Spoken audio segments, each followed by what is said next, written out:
A devotion on 1 Thessalonians chapter 5.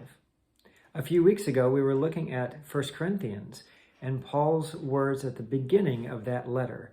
And we noted that Paul always starts his letters the same way, always with this word of thanks.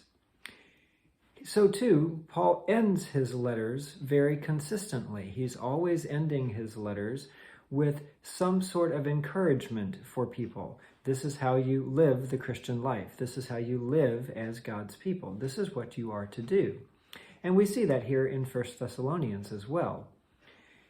These calls to action, they don't earn God's favor. They don't make God love us more.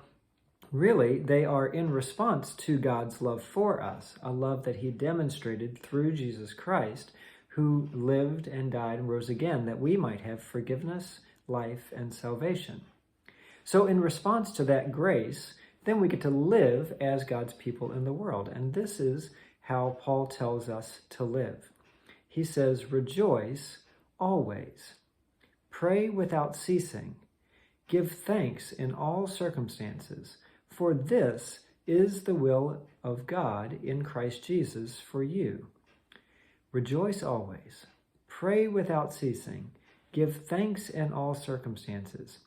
If that could be our daily activity, think of what the world would be like, where we get to always rejoice. We always are praying. We always are seeing God's work, and we're always giving thanks.